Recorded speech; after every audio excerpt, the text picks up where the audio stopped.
Ciao cari veneti, recentemente ho scoperto un'altra tomba veneta a Padova.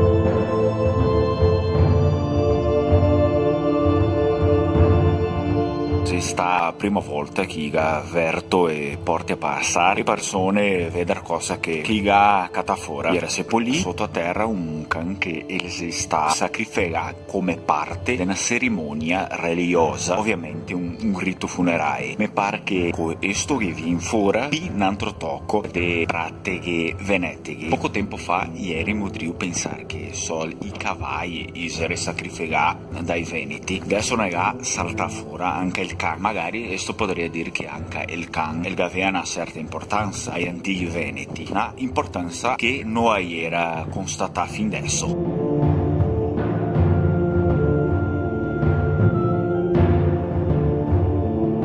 È ovvio, gli animali come il cavallo e adesso il cane erano più sacri che gli altri pai veneti.